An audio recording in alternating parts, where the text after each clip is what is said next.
All right. So it's getting close to Halloween, right? It's October.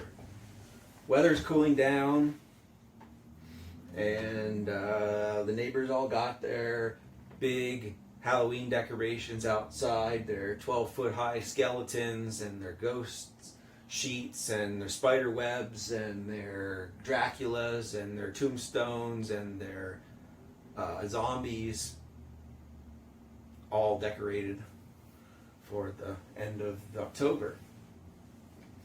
So, what's really interesting about this particular holiday is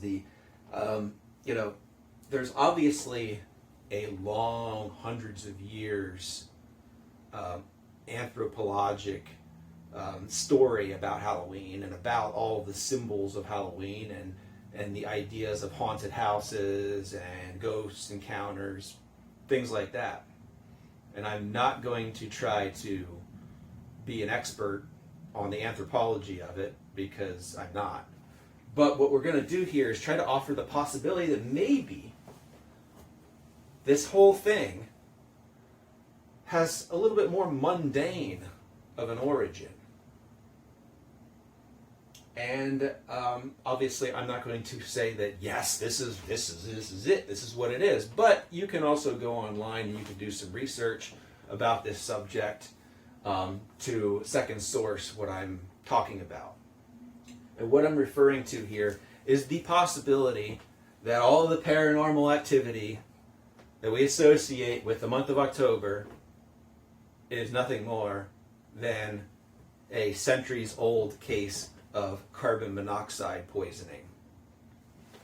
Oh, you ruined all the fun, right? Really? Carbon monoxide? How in the world is that possible? What are you talking? What are you smoking? What are you smoking? Carbon monoxide? Listen. Think about this time of year. Think about what happens when the weather starts cooling down. And obviously Halloween is a northern hemisphere, particularly European phenomenon. So, back in the day, we're going to go back to the 19th century, because that's really when this whole thing really started to come to a head. And the technological reasons why. All right? Is very, very strong evidence that human beings just keep poisoning themselves with carbon monoxide and had no idea what was happening to them. Unexplained deaths, unexplained encounters with ghosts and spirits, and unexplained chills and headaches and nausea, unexplained health problems, unexplained, I'm in this house, when I'm in this house, I have a headache. When I'm in this house, I get the chills. When I'm in this house, I'm always tired and want to fall asleep. Is this house haunted? And why is it associated with the month of October? So, last weekend, and we're just going to basically go on here and say that I have an older house. Older in terms of, when I say old, 110 years old. Let's just say that's how old it is. It doesn't have very good thermal insulation. So the walls of the house do not have insulation packed into the wall cavities. So what that means is when you get into the month of October, you get nice warm days. Like today, it's like 60 some degrees Fahrenheit outside. But at nighttime, it will cool down into the low 40s, which is uncomfortable for people. So what happens is when you don't have insulation in your house, the temperature inside the house will move very much with the outdoor temperature, much better than it does in a modern home with good insulation, good thermal insulation. So what that means is October rolls around and all of a sudden there's a need to use heat in an older house. Whereas a newer, more modern insulated home might be able to get away with dragging it out into November, depending upon the performance of the insulation and other aspects of the home. But You live in one of these old creaky Victorian era, late 19th century, early 20th century homes that hasn't been upgraded to modern thermal performance standards. You're turning your heat on sometime in the middle of October, generally speaking. And our climate here seems like it's been a little bit more friendly, especially during the day, so we've been able to drag that out a little bit longer over the recent years. But still, you don't want to wake up in the morning to a 55 degree home, so we run heat. How do we typically heat our homes? So in the United States, something like 70% of all homes are heated by burning something inside the building. So you have some sort of a appliance in your house, a boiler or a furnace or a space heater of some sort, where fuel is combusted. Most of the fuel that we use is natural gas nowadays, but some people use oil, some people use propane, some people even use coal, some people use wood, some people use kerosene. Hey, maybe even some people use tea light candles to heat their house. That's what social media says you should do. One tea light candle can heat up a room. Oh my goodness. Perpetual motion in action. Huh? So, no matter which of those fuels you're using, every single one of them contains carbon. The molecule of fuel is an organic compound. It contains carbon. So when you burn the fuel, ideally it reacts completely with oxygen. So the fuel reacts with oxygen from the air, and it creates carbon dioxide. Now, carbon dioxide isn't something you really want to be, dumping into your house. But even if you did, it would take a lot of it to start to cause problems.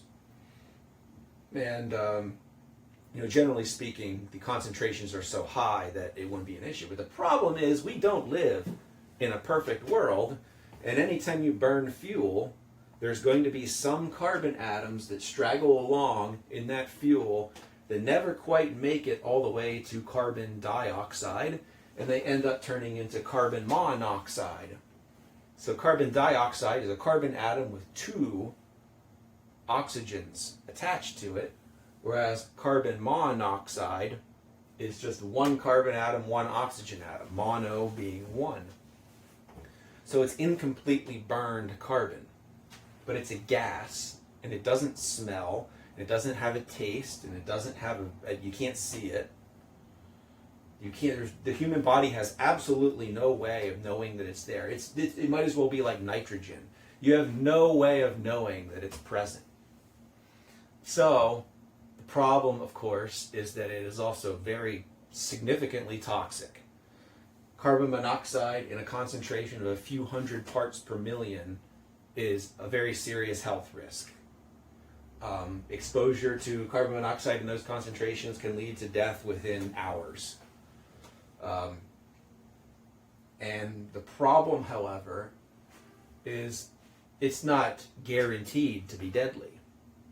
So the concentration needs to be high enough, and you have to be exposed to it for a long enough period of time for it to be deadly. Because the reason that carbon monoxide is toxic is because it competes with oxygen in the transportation of oxygen through your bloodstream. So basically, carbon monoxide gets into your body through inhalation, and it latches on to the hemoglobin in your blood. Normally, the hemoglobin is the protein that transports oxygen from the lungs out to all the organs and cells.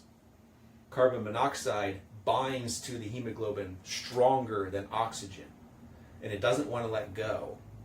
So what happens is a little bit of carbon monoxide over some time, all of a sudden a bunch of your bloodstream is out of commission for transporting oxygen.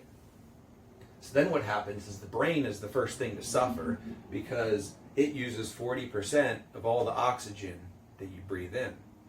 So the brain's like, hey, I need oxygen. It tells your heart, pump faster, I need more oxygen. So the heart speeds up because it's trying to brute force the problem. It's trying to get more blood to flow up there to transport more oxygen.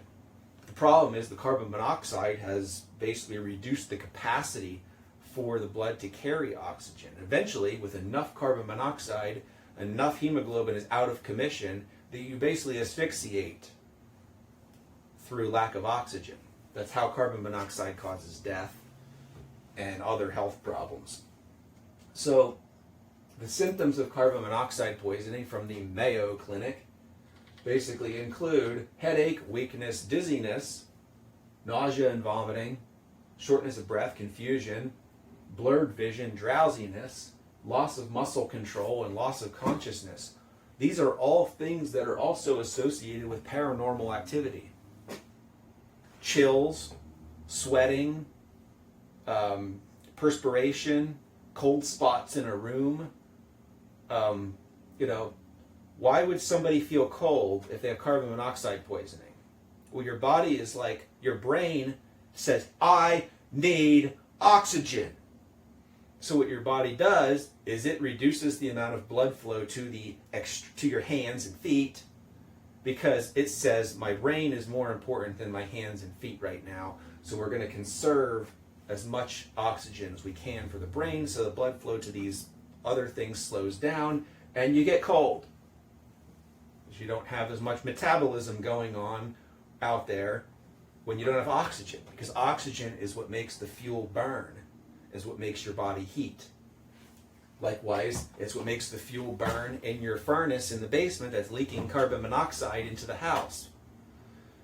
So October rolls around and somebody fires up their heat, and let's just say the squirrels have built a nest in the chimney over the summertime. So the chimney isn't fully there. It's not able to convey all of the exhaust to the outdoors. And anybody who's familiar with the technical design of a gas or oil-fired heating appliance will know that there are ways for that exhaust to leak into the basement or into the house if the chimney is partially or completely blocked. Because the system is not completely airtight. There are what they call draft controls or draft diverters that are on these appliances, especially the older style that vent into a regular chimney. So if you fire up the burners, the flue gases, if it can't all make it up the chimney, the rest of it's just going to spill out into the room. And the controls to prevent that, the interlocks on the equipment are quite crude. They really just consist of a temperature switch. There is a temperature switch mounted near the point where the exhaust is, could be coming out, and it just senses a rise in temperature. And if it senses a rise in temperature, it will actually shut off the gas supply and shut down the unit. But that's not guaranteed to work, especially if the blockage isn't really that critical. Like, if most of the exhaust is getting outside and only some is leaking into the room, it probably won't complain. Nowadays, modern heating appliances are a little bit more finicky. So if you have a modern gas furnace, it actually senses exhaust pressure. And if you block off the exhaust to the discharge to the outside or the air intake for combustion, there's a pressure switch that will shut down the process and prevent release of exhaust gas into the room. But if somebody hacks off the exhaust pipe in the basement for whatever reason, and the exhaust can freely just blow into the basement. And if that furnace is not functioning in such a way that it's getting very good combustion, you could be exhausting significant concentrations of carbon monoxide right into the house. That's why we have nowadays carbon monoxide detectors. Carbon monoxide detector is your absolute last ditch opportunity to realize, hey, Houston, we have a problem here, and let you know that there's something going on. So carbon monoxide detectors have only really come into fashion in the last 30 years, in like the 1990s, maybe 80s, late 80s, early 90s. Before that, nobody had carbon monoxide detectors, even though everybody was burning fuel in their house. with old rudimentary appliances that really didn't have a lot of brains to them to shut them down in the event of a leak of exhaust gas. Even today, something like a gas-fired water heater, if I was to block off the chimney at the top and I had a gas water heater in my house, the flue gases are just going to spill out underneath, and we're talking the old tank style gas water heaters. They're just going to spill out around the flue pipe and go into the house. And if there's carbon monoxide in that exhaust, you're going to be exposed to it. So the history of this, the potential for carbon monoxide exposure, especially in old houses where people have the need to turn on the heat in October because they don't have very good insulation, is significant. All right. Now, the other thing that's probably more historical about carbon monoxide is the usage of coal gas as a fuel. So I'm talking about I'm using natural gas to heat my house. Now, natural gas comes from the ground. It comes from wells. It's actually a product that's just present in the ground. It's a fossil fuel that we just extract with a well, and it's just there. But that gas, historically, is relatively new. So natural gas didn't really become a common product until maybe the 1950s, when they started piping it around cities and things like that for people to use as a fuel. But people had gas to their homes before that. I mean, before electricity. Now we're going back into like the early 20th century and way into the 19th century, and maybe even into the 18th century a little bit, the usage of gas for lights. So the gas that they used during the days of gas lighting was not methane. It was not propane. It was not natural gas. It was coal gas. It was manufactured in a place called a gas works. And I have a video on this process that's in the list somewhere there. But basically the gas works would toss coal into a big furnace they called a retort, and they would heat the retort up from the bottom to a high temperature, probably around 1,000 degrees Celsius, 900,000 degrees Celsius, and that would cause the coal to effectively gasify. It would volatilize all of the organic compounds. It would create carbon monoxide, hydrogen, methane, ethane, ethylene, and a bunch of other compounds that were then filtered and purified, and then the gas that was left over was pumped out into a system of gas pipes into people's homes. And when they would turn on a gas light, open up a little valve and put a match there and light the flame, the gas that was burning could be as high as 40% carbon monoxide by volume. Because carbon monoxide is flammable. It does burn. It will actually oxidize the rest of the way to carbon dioxide. It's not a very good fuel. It has a very low, what they call calorific value. It doesn't have a lot of energy content per unit volume because it's halfway oxidized, right? So it does work though as a fuel. It will burn. So they had this gas and it contained carbon monoxide and a bunch of other stuff, and that's what the lights ran on. And those lights were really simple devices. There was no electronics. There was nothing there that would prevent a person from just opening the valve, not lighting the flame, and then just walking away. And the gas would just emit into the room. And if the gas were something like propane or natural gas, number one, it would stink so bad that you wouldn't be able to stand it because they add odorants to the gas. At least natural gas and propane, we add odorant to the gas to make it smell really bad in low concentrations. But I don't think they added odorant to coal gas. Maybe places did. I do not know that answer right now. But if there was no odorant in there, that gas that's spraying out of that little gas light burner is 40% carbon monoxide. 400,000 parts per million of carbon monoxide. So if that's in a room, say a 10-foot by 10-foot room, you could easily achieve a few hundred parts per million of carbon monoxide. A bedroom, for example, where all the windows are closed. We shut the windows in October because it gets cold at night. We shut the doors. We close things down to try to prevent cold air from outside getting into the house. If we have some gas leak of coal gas in that house, we could very easily achieve a health hazard or even lethal level of carbon monoxide whenever there's 40% carbon monoxide in the gas if we're not burning the gas. So it's actually worse if we're not burning that coal gas because it's so high in carbon monoxide. And you have October, it's getting darker out earlier. People are turning on more gas lights. People are burning more fuel for heat. They are possibly cooking more, baking, because it's the harvest season. We're canning. We're doing all these things to prepare for winter.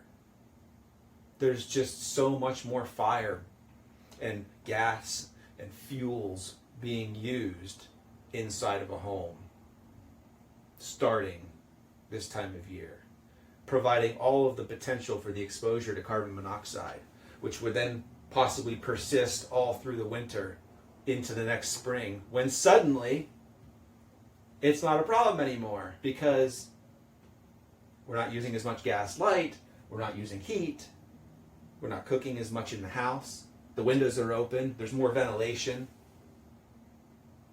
and we don't have the possibility of exposure to carbon monoxide like we did when it's cold. And a word that's kind of become, I typed in the word gas light into search engine here, and it tells, and instead of saying gas light as in the appliance of a gas light, it says gas light as in manipulate someone using psychological methods into questioning their own sanity or powers of reasoning. Isn't that sounding a lot like carbon monoxide poisoning? We don't know what the hell's going on. It's just a theory, just a thought. But I know the origin of the word gaslight as the manipulative tactic actually came from I believe, a film or a play or something that was titled that. But where that person got that title from, I have no idea. That's interesting history, though. So that's kind of the idea here, is we have all the possibility of generating carbon monoxide, and we can't see it, we can't smell it until the advent of modern technology that not only reduces our possibility of being exposed through better engineering of fuel-burning appliances, as well as carbon monoxide detectors, and also the 30% of American homes that don't burn fuel in the house, they use electricity as their heating, cooking, and water heating source. If you don't have any fuel to burn in your house, you are not going to get carbon monoxide poisoning because nothing's going to produce it. And we don't use coal gas anymore. So natural gas, methane, if you're releasing methane into a room, it's not going to harm your health until it catches fire or blows the house up. But hopefully you smell it before that becomes a problem. So that's the story that I wanted to share about the possibility of paranormal activity linked with chemistry.